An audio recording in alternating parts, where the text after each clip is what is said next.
वादी कश्मीर में चंद रोज से हो रही मुसलसल बारिश से मामूलात जिंदगी मुतासर हुई है। वादी के बेशतर इलाकों में आज सुबह से ही मूसलाधार बारिश जारी है। कई मकामात से पानी जमा होने और सैलाबी सूरत हाल पैदा होने की इतला मिली है। चंद मकामात पर पानी जमा होने से सैलाबी सूरत हाल पैदा हो गई थी। दरिया जहलम में पानी की सतह मुसलसल बढ़ रही है, लेकिन ये खतरे के निशान से नीचे है। महकमा मौसमियात ने आज दोपहर से मौसम में बेहतरी का इम्कान जाहिर किया है। कल दिन भर भी मुख्तलिफ इलाकों में अच्छी खासी बारिश हुई थी। कई बालाई इलाकों में हल्की बर्फबारी हुई। बारिश की वजह से दर्जे हरारत में भी कमी वाक़ई हुई है। कश्मीर में पिछले 24 घंटे में लगातार बारिशों का सिलसिला जारी है और अगर हम बात करें, कल थोड़ी देर मौसम जो है वो सुधर गया था, लेकिन आज सुबह से ही जो एक बार फिर से बारिशों का सिलसिला शुरू हुआ, जिसकी वजह से जो काफी सारे नदी नाले हैं उनमें पानी का लेवल जो है वो काफी ज्यादा बढ़ गया है। हालांकि अगर हम रिवर जहलम की बात करें, अभी भी जो वाटर लेवल है वो बिलो डेंजर लेवल है। ताहम लगातार जो बारिशें हो रही हैं उसकी वजह से जो वाटर लेवल है वो भी काफी इंक्रीज हो रहा है। हमने यहां राममुंशी बाग में भी तकरीबन डेंजर लेवल पर पहुंचने के लिए बस अब कुछ ही फीट का फासला बाकी है। यहां पे आप देख सकते हैं कि मौसम की अगर हम बात करें, मौसम अबुरालूद है यहां पूरे कश्मीर में, और जहां श्रीनगर शहर और बाकी अजला प्लेन्स में बारिशें हो रही हैं, वहीं जो हायर रीचेज हैं कुछ जगहों पे स्नोफॉल की भी इतलात मिली हैं, चाहे गुरेज की बात करें या फिर जोजिला की बात करें। दूसरी ओर जो वाटर लेवल्स हैं वो क्योंकि लगातार इंक्रीज हो रही हैं, इसकी वजह से काफी जगह डिस्ट्रिक्ट्स में, खासतौर अगर हम बात करें तो डिस्ट्रिक्ट्स में कुछ जगहों पे ये भी इतलात आ रही हैं कि काफी नुकसानात होने के इम्कानात हैं, बल्कि नुकसानात भी हुए हैं क्योंकि जो पानी है नालों में वो घरों की तरफ बढ़ा है। यहां पे आप झील डल में भी देख सकते हैं कि झील डल में भी जो पानी का लेवल है ये काफी कम, इससे नीचे रहता है, लेकिन ये पानी का लेवल भी आज की तारीख में जो है वो बढ़ गया है। अगर हम बात करें, जो महकमा मौसमियात है उनकी पेशगोई है कि मौसम यहां पे 22 और 23 तक ऐसा ही रहने वाला है। हालांकि उनका कहना है कि जो बारिशों की शिद्दत है उसमें थोड़ी कमी आ सकती है, लेकिन तकरीबन 23 तक मौसम ऐसा ही रहने का इम्कान है। और साथ में उन्होंने कुछ अलर्ट्स भी, कुछ एडवाइजरीज भी जारी की हैं, जिसमें सबसे सरफराज जो है वो नेशनल हाईवे पे ट्रैवल करना है। उनका कहना है कि नेशनल हाईवे पे तभी ट्रैवल किया जाए जब ट्रैफिक कंट्रोल रूम से पूरी उनको इजाजत मिले। आफाक शाह के साथ परवेज भट्ट, नेटवर्क 18 श्रीनगर। देश विदेश से यहां पधारे और हमारे साथ जुड़े हुए सभी पूज्य भिक्षुगण, अन्य महानुभाव, देवी और सज्जनों, ग्लोबल बुद्धिस्ट समिट के इस पहले आयोजन में आप सभी दुनिया के कोने कोने से आए हैं। बुद्ध की इस धरती की परंपरा है अतिथि देवो भव, अर्थात अतिथि हमारे लिए देवता के समान होते हैं। लेकिन भगवान बुद्ध के विचारों को जीने वाले इतने व्यक्तित्व जब हमारे सामने हो तो साक्षात बुद्ध की उपस्थिति का एहसास होता है,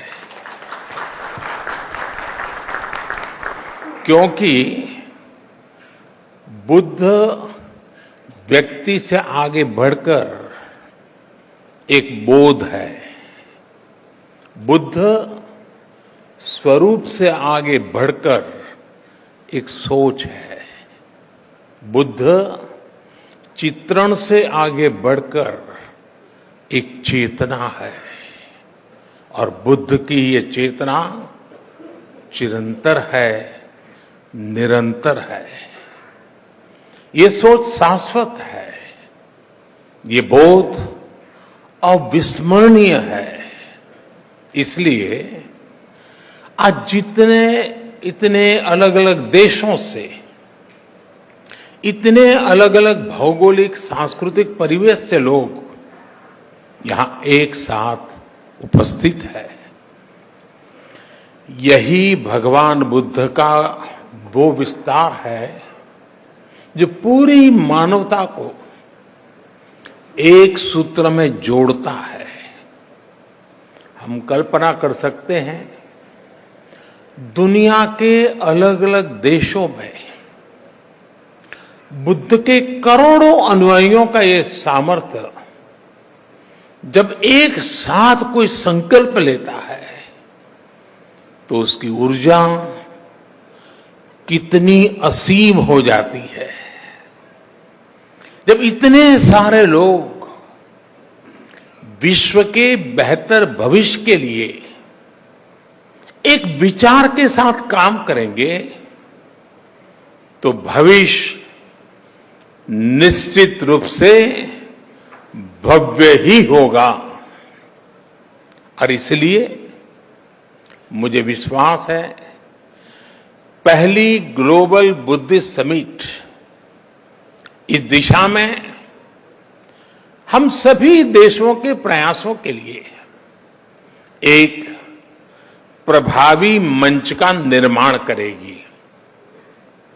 मैं इस आयोजन के लिए भारत के सांस्कृतिक मंत्रालय और इंटरनेशनल बुद्धिस्ट कॉन्फेडरेशन को हृदय से बधाई देता हूं। साथियों, इस समिट से मेरे आत्मीय लगाव की एक और वजह है। मेरा जन्म गुजरात के जिस वडनगर स्थान में हुआ है उस स्थान का बौद्ध धर्म से गहरा नाता रहा है। वडनगर से बौद्ध धर्म से जुड़े अनेक पुरातात्विक साक्ष्य मिले हैं।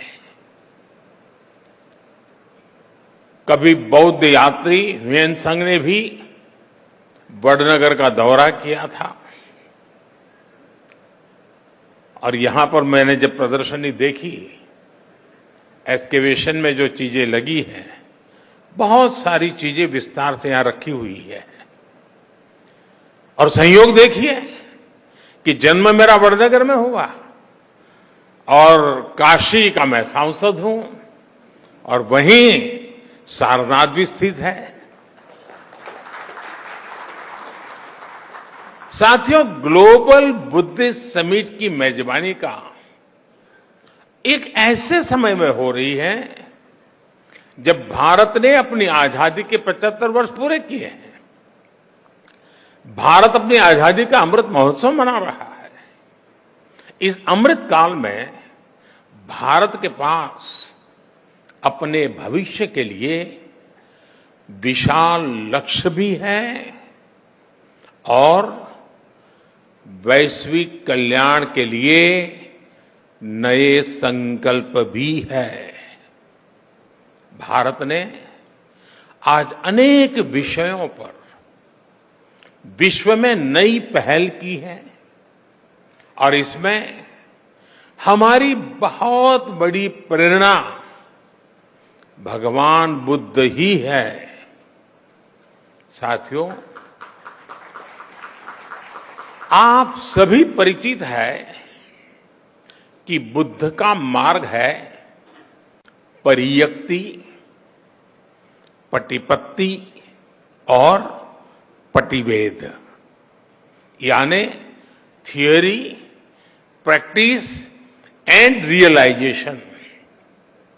पिछले 9 वर्षों में भारत इन तीनों ही बिंदुओं पर तेजी से आगे बढ़ रहा है।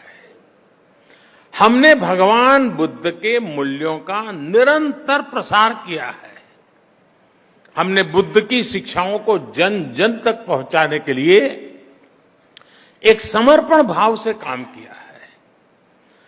भारत और नेपाल में बुद्ध सर्किट का विकास हो, सारनाथ और कुशीनगर जैसे तीर्थों के कायाकल्प के प्रयास हो, कुशीनगर इंटरनेशनल एयरपोर्ट हो, लुम्बिनी में भारत और आईबीसी के सहयोग से India international centre for Buddhist culture and heritage का निर्माण हो, भारत के ऐसे हर काम में पति पत्ती की प्रेरणा शामिल है।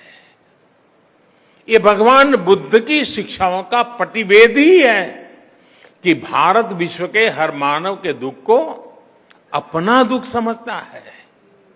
दुनिया के अलग अलग देशों में पीस मिशंस हो या तुर्की के भूकंप जैसी आपदा हो, भारत अपना पूरा सामर्थ्य लगाकर हर संकट के समय मानवता के साथ खड़ा होता है, मम भाव से खड़ा होता है। आज भारत के 140 करोड़ लोगों की इस भावना को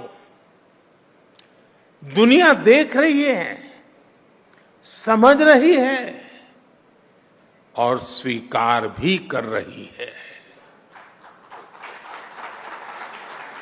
और मैं मानता हूं इंटरनेशनल बुद्धिस्ट कॉन्फेडरेशन का ये मंच इस भावना को नया विस्तार दे रहा है। ये हम सभी like minded and like hearted देशों को एक परिवार के रूप में बुद्ध धम्म और शांति के विस्तार के नए अवसर देगा। वर्तमान चुनौतियों को हम किस तरह से हैंडल करते हैं, इस पर चर्चा अपने आप में न केवल प्रासंगिक है, बल्कि विश्व के लिए इसमें उम्मीद की किरण भी समाहित है। हमें याद रखना है कि समस्याओं से समाधान की यात्रा ही बुद्ध की यात्रा है। बुद्ध ने महल इसलिए नहीं छोड़ा था क्योंकि उन्हें कोई कष्ट था।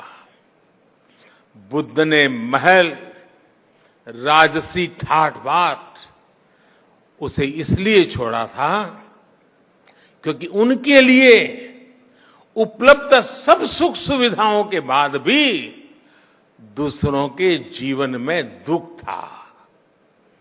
यदि हमें विश्व को सुखी बनाना है तो स्व से निकलकर संसार, संकुचित सोच को त्याग कर समग्रता का ये बुद्ध मंत्र ही एकमात्र रास्ता है।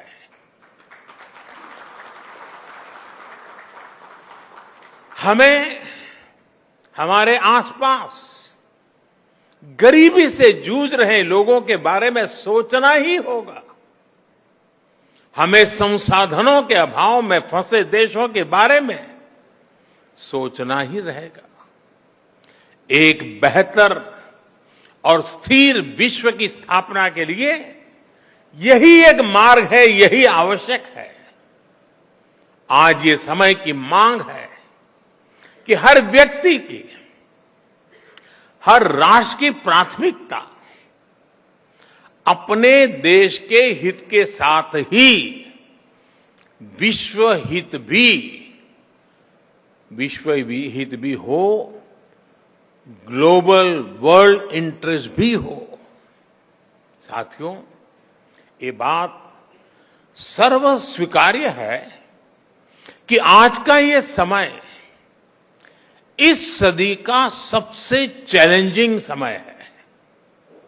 आज एक और महीनों से दो देशों में युद्ध चल रहा है, तो वहीं दुनिया आर्थिक अस्थिरता से भी गुजर रही है। आतंकवाद और मजहबी उन्माद जैसे खतरे मानवता की आत्मा पर प्रहार कर रहे हैं। क्लाइमेट चेंज जैसी चुनौती पूरी मानवता के अस्तित्व पर आफत बनकर मंडरा रही है। ग्लेशियर्स पिघल रहे हैं, इकोलॉजी नष्ट हो रही है, प्रजातियां विलुप्त हो रही हैं। लेकिन इस सब के बीच हमारे आप जैसे करोड़ों लोग भी हैं जिन्हें बुद्ध में आस्था है, जीव मात्र के कल्याण में विश्वास है। ये उम्मीद, ये विश्वास ही इस धरती की सबसे बड़ी ताकत है। जब ये उम्मीद एकजुट होगी तो बुद्ध का धम्म विश्व की धारणा बन जाएगा, बुद्ध का बोध मानवता का विश्वास बन जाएगा। साथियों, आधुनिक विश्व की ऐसी कोई समस्या नहीं है जिसका समाधान सैकड़ों वर्ष पहले बुद्ध के उपदेशों में हमें प्राप्त न हुआ हो। आज दुनिया जिस युद्ध और अशांति से पीड़ित है, बुद्ध ने सदियों पहले इसका समाधान दिया था। बुद्ध ने कहा था, जयन वेरन पसवती, जयन वेरन पसवती, दुखन सेति पराजितो, उपसंतो खन्न सेति, हित्व जय पराजय। अर्थात जीत वैर को जन्म देती है और हारा हुआ व्यक्ति भी दुख की नींद सोता है। इसलिए हार जीत लड़ाई झगड़ा इन्हें छोड़कर ही हम सुखी हो सकते हैं। भगवान बुद्ध ने युद्ध से उबरने का रास्ता भी बताया है।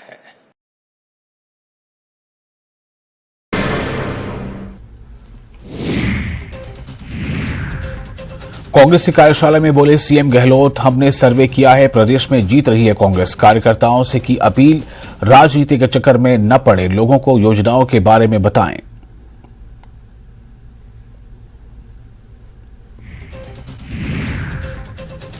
सीएम गहलोत के फिर से सरकार रिपीट होने के दावे पर कांग्रेस सरकार के मंत्रियों ने भी खुशी का इजहार किया है। पीडब्ल्यूडी मंत्री भजन लाल जाटव ने कहा कि सीएम और एआईसीसी का सर्वे 100% सच है। गहलोत की सरकार फिर से बनने जा रही है। कांग्रेस के दावे पर बीजेपी उपनेता प्रतिपक्ष सतीश पुनिया का तंज, कहा मंगेरी लाल के सीन सपने देख रही है सरकार, रिपीट नहीं डिलीट करेगी जनता। राजस्थान के विधायक दिव्या मदेरणा को 2 महीने के लिए मिलेगी वायु श्रेणी की सुरक्षा। डीआईजी सिक्योरिटी ओम प्रकाश ने लिखा जोधपुर ग्रामीण एसपी को पत्र। कल ही विधायक ने पीएचक्यू में डीजीपी से की थी मुलाकात।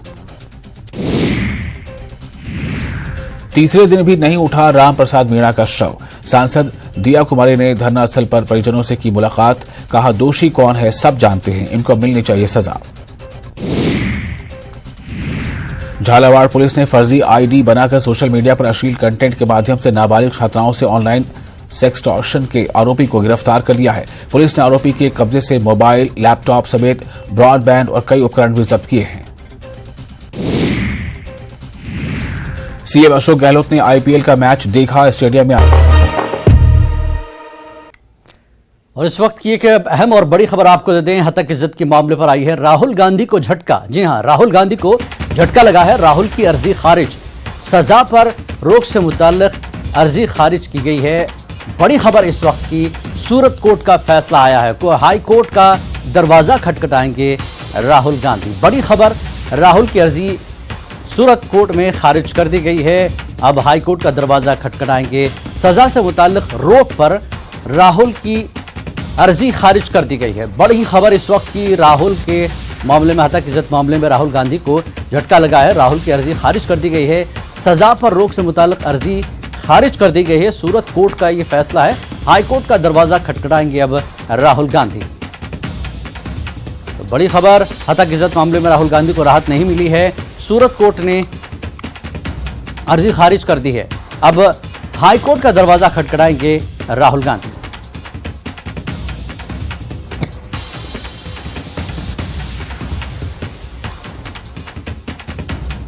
बड़ी खबर, राहुल गांधी को झटका लगा है। हतक इज्जत मामले में राहुल गांधी को राहत नहीं मिली है। सूरत कोर्ट ने राहुल की अर्जी खारिज कर दी है और सजा के खिलाफ राहुल ने ये अपील दायर की थी। सूरत कोर्ट ने फैसला किया है। अब राहुल गांधी हाई कोर्ट का दरवाजा खटखटाएंगे। तो राहुल गांधी की अपील खारिज कर दी गई। हतक इज्जत मामले में राहुल गांधी को राहत नहीं मिली है। सूरत कोर्ट ने यह फैसला किया है। अब राहुल गांधी हाई कोर्ट का दरवाजा खटखटाएंगे। सजा के खिलाफ राहुल ने अपील दायर की थी कि राहुल की अर्जी खारिज कर दी गई है। जी हां, सजा पर रोक से मुताल्लिक अर्जी खारिज कर दी गई है। सूरत कोर्ट का फैसला आया है और हाई कोर्ट का अब दरवाजा खटखटाएंगे राहुल गांधी। बड़ी खबर, राहुल मामले में, हतक इज्जत मामले में राहुल गांधी को राहत नहीं मिली है। राहुल को सूरत कोर्ट ने राहुल की अर्जी खारिज कर दी है और अब राहुल गांधी अपनी सजा के खिलाफ अपील दायर करेंगे हाई कोर्ट में।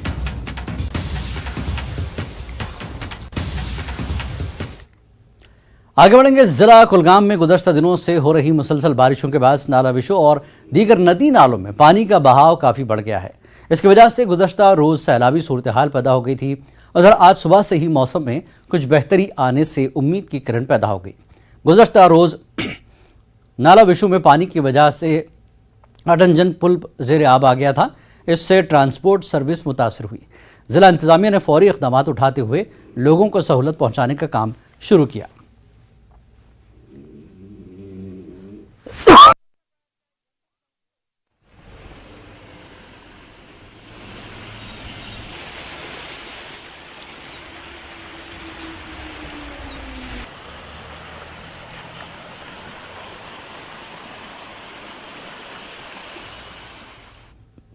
शदीद बर्फबारी और बारिश की वजह से कौमी शाहराह NH1 बंद पड़ी हुई है। NH1 लद्दाख ता श्रीनगर का राब्ता गुज़श्ता चंद दिनों से मुनक़ता है। राब्ता मुनक़ता होने की वजह से ज़िला करगिल में मुतादिद तजारती और निजी गाड़ियाँ फंसी हुई हैं। शदीद बर्फबारी की वजह से दर्ज हरारत 0 से नीचे आ गया है। चंद रोज़ कबल जोजिला पास के करीब बर्फानी तोदे गिरने की वजह से कई गाड़ियाँ उसकी जद में आ गई थीं।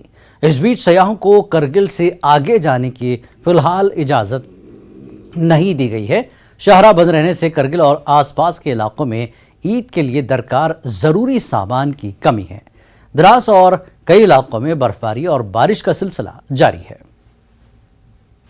झुलसा देने वाली गर्मी चल रही है। वहाँ लद्दाख की बात करें, आप मेरे पीछे देख सकते हैं बहुत तेज़ बर्फबारी हो रही है और इस वक्त मैं हूँ लद्दाख के द्रास इलाके में, जिसको गेटवे ऑफ लद्दाख यानी तो world second coldest inhabited place भी कहा जाता है, जहां पिछले 3-4 दिन से कंटिन्यू जो है बर्फबारी पड़ रही है, जिसके वजह से यहाँ का जो तापमान है वो 0 डिग्री से भी नीचे गिर चुका है, जिसकी वजह से यहाँ के जो अर्थव्यवस्था है वो काफ़ी ख़राब हो चुका है, जिसका सीधा सीधा असर जो है आम लोगों पर मिलता है। इसका काफ़ी ज़्यादा असर है, क्योंकि पहली बार मैं अपनी लाइफ में पहली बार देख रहा हूँ ऐसा बर्फ़ मैंने कभी नहीं देखा था।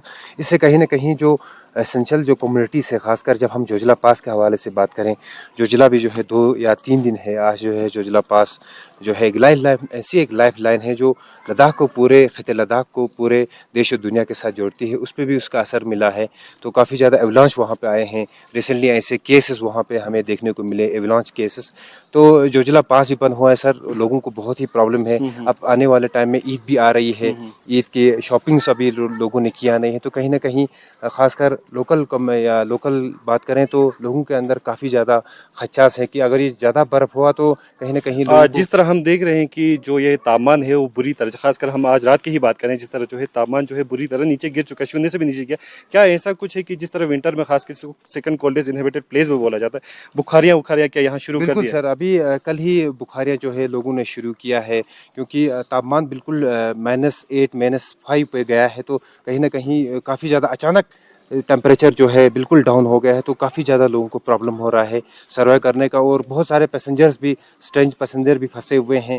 अब देखते हैं कि क्या यूटी इंतज़ाम या यहाँ के कंसर्न जो इंतज़ामिया है क्या कर पाती है। बारिश तो हर साल आता था इस टाइम पे, लेकिन इस साल पहली बार 2-3 दिनों से जो है शदीद बर्फबारी हो रही है, और जिस वजह से जो है हम जैसे किसानों को और जो फ्रूट ग्रोवर्स हैं स्पेशली, उन्हें बहुत नुकसान उठाने का अंदेशा है, क्योंकि यूँ ये बर्फ़ जम रहा है। और अभी आपको पता है कि अभी हमारे यूटी में जो है एप्रिकॉट ब्लॉसम फेस्टिवल भी चल रहा था, और हर जगह जो है एप्रिकॉट फ्लावर्स आए हुए हैं, और इस फ्लावर्स पे जो है ये बर्फ़ पड़ने से जो है उन्हें नुकसान बहुत पहुंचने वाला है। तो जिस तरह हम आपको बता रहे थे कि जिस तरह यहाँ खासकर लद्दाख के द्रास इलाके जिसको world second coldest inhabited place भी बोला जाता है, वहाँ 3 दिन से जिस तरह बर्फबारी हो रही है, यहाँ के जो अर्थव्यवस्था है वो बुरी तरह यहाँ ख़राब हो रहा है।